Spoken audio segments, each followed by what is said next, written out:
Did you know that Russia had its own Al Capone, and his grave is tens of times cooler than the originals? Have you heard the story of the Lord of the Skies, for whom a huge 3-story temple was built? Today, I'll share with you 10 of the most amazing gangster stories from around the world, and I'll also compare their graves. At the end, I'll show you perhaps the most beautiful and interesting sculpture of all. The cheap grave of the richest gangster. Today, I'd like to start with probably the most famous and popular gangster of our time. Pablo Escobar was born on December 1st, 1949 in Colombia. In the 1970s, he began his criminal career with petty crimes and then created the Medellin cartel, which became one of the most powerful and ruthless drug cartels in the world. Escobar made billions of dollars from the production and smuggling of cocaine to the USA and other countries. Escobar's popularity is due to his role in creating a drug empire, the scale of his operations, and his influence on Colombian politics and society. He was known for his brutality and philanthropy. He funded the construction of homes, hospitals, and soccer fields for poor neighborhoods, which made him popular among the poor, while simultaneously killing hundreds, if not thousands, of people without any remorse.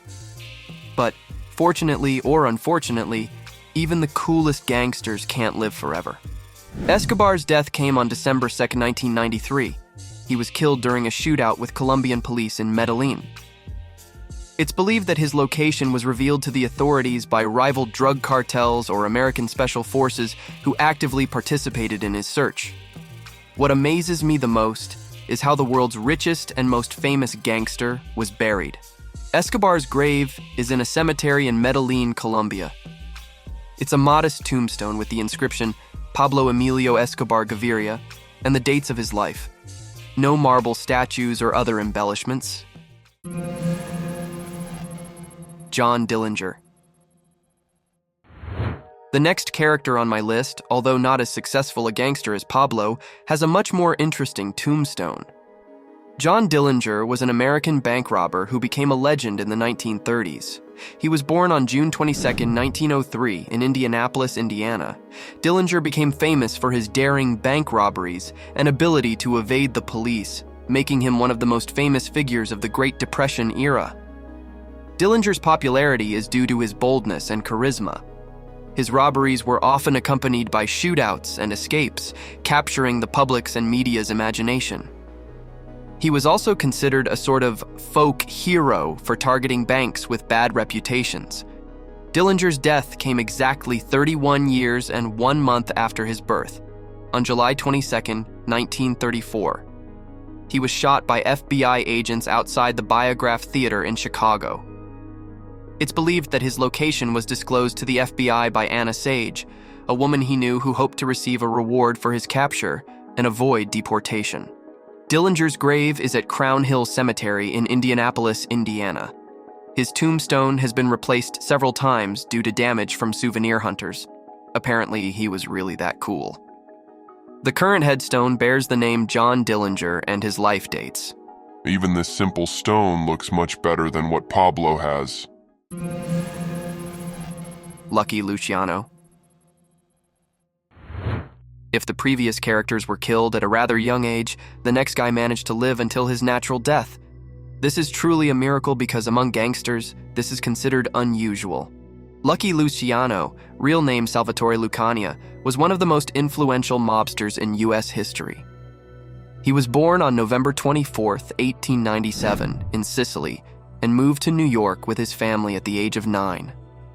Luciano became the founder of modern American Mafia, creating the structure known as the Commission, which regulated the activities of various mafia families.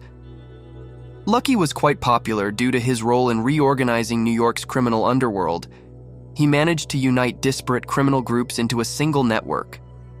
This created a very stable system of organized crime.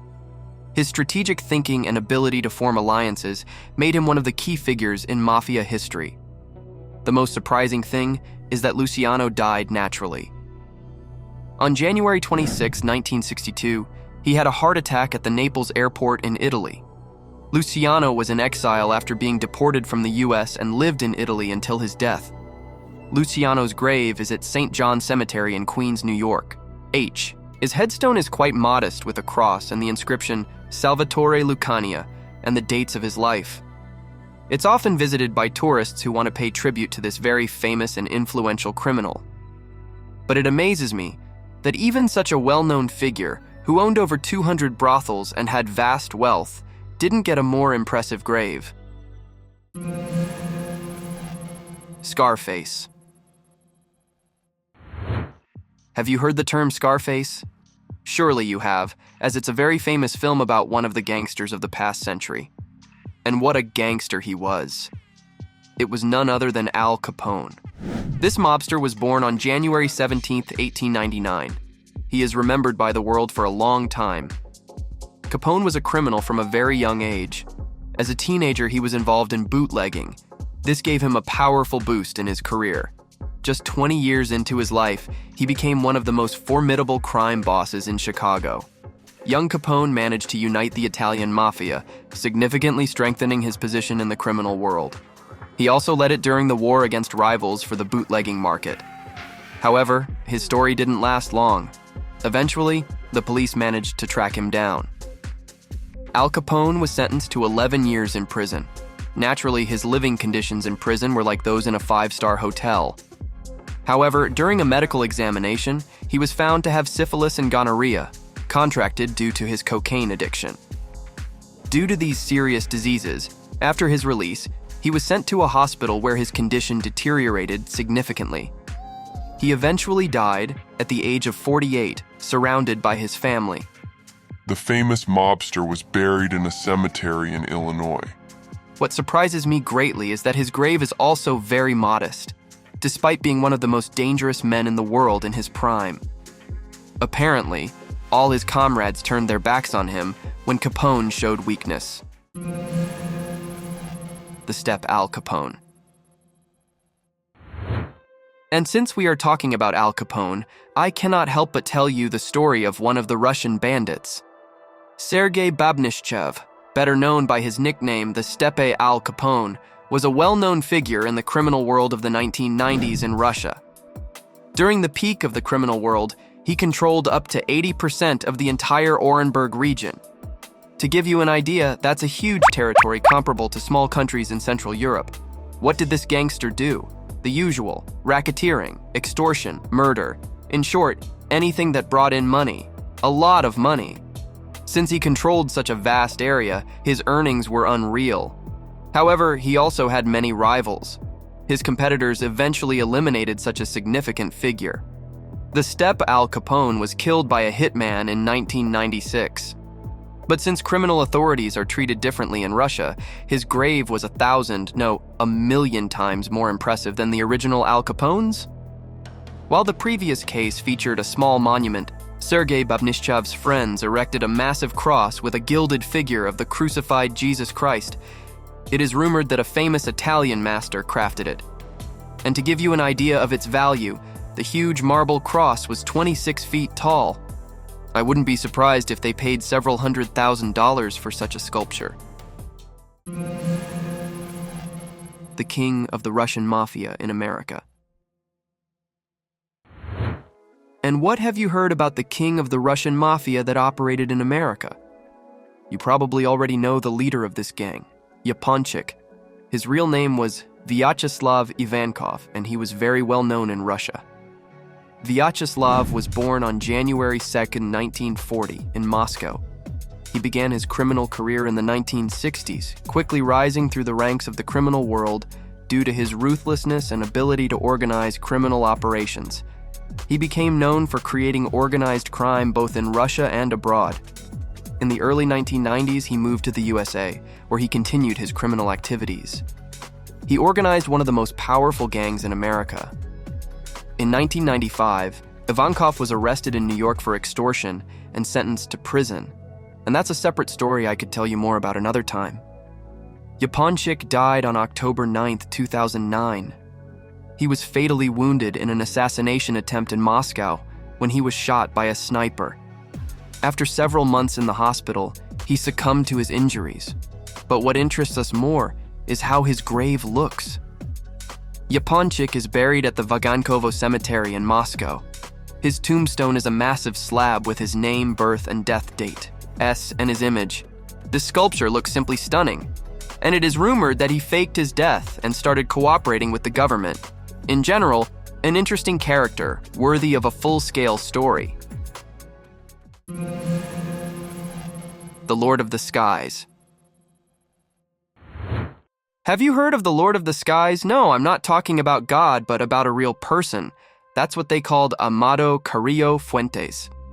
He was one of the most influential Mexican drug lords. Born in 1956 in Mexico, Fuentes led the Juarez cartel and became known for his large-scale drug trafficking operations to the USA using a fleet of private airplanes, which earned him his nickname. Fuentes became famous for organizing one of the most efficient and profitable drug cartel operations. He inherited the cartel after the murder of his mentor, Rafael Aguilar Guajardo, and expanded its influence, becoming one of the most wanted criminals in the world. However, this character had a rather ridiculous death. At least in my opinion. Fuentes died in 1997 in Mexico City during plastic surgery, which he was undergoing to change his appearance and avoid arrest. The official version states that he died from complications under anesthesia, although some speculate that he was murdered. The Lord of the Skies is buried in Culiacan, Sinaloa, Mexico. In his honor, a huge mausoleum was erected, which cost, according to various estimates, $100,000. The entire complex has 3 floors, a chapel for 50 people, and a burial chamber for 2. That's what it means to die in style. Chikatilo. By the way, I'd like to point out another interesting fact. Such grand tombstones are mainly reserved for criminal authorities. Actual maniacs who terrorize the population are usually buried in very unremarkable places. Take, for example, the infamous Chikatilo. This man gained immense notoriety due to his brutal murders, cannibalism, and pedophilia. It's rumored that he killed about 50 people over 20 years, and he paid the price for it. In 1992, he was sentenced to death, right before the moratorium was imposed. The sentence was carried out in 1994. His grave is so unremarkable that you would definitely not notice it. There is no name, no birth, and death dates, only a number, 2/61. And I believe such tombstones should be for all criminals. But unfortunately, this is far from the case. Grandpa Hasan. And then there's the tombstone of Grandpa Hasan. This man was a real thief in law, involved in all the usual murders, racketeering, extortion, in general, all sorts of bad things. But you probably already know that. It's hard to count how many people died at his hands. But one thing I know for sure, he was very resilient. Grandpa Hasan survived several assassination attempts, but in 2013, he was finally killed by a sniper. At his grave, you will see a life-sized figure of a man and huge marble slabs with poems. And as I've said before, I believe no criminal deserves such honors. Boris Chubarov. But unfortunately, this trend still persists. No scientists, famous athletes, or simply remarkable individuals will be honored after death in the same way as killers are. However, we can spend a long time discussing which grave looks more impressive. Personally, I would highlight the tombstone of Boris Chubarov. He was also a crime boss in the 90s. His personality terrified everyone in the country. And for good reason, he was the leader of one of the most powerful gangs. It is rumored that this man died in an accident in his favorite car. And it is that very car that stands on his tombstone, a marble Mercedes. It looks stunning. Who else do you think deserves such honors? Personally, I believe that only figures in science and medicine should receive such tombstones. Which of the sculptures presented today did you like the most? Personally, I prefer the marble Mercedes. But, although they are crafted by professionals, these people were criminals, so I'm not too pleased that such individuals receive such honors. Speaking of professionals, friends, you have the opportunity to join our team. If you have video editing skills, can narrate videos in Russian, English, or other languages, or write interesting scripts, we would love to work with you. Contact us via the Telegram bot. The link is in the description. And thank you for your attention.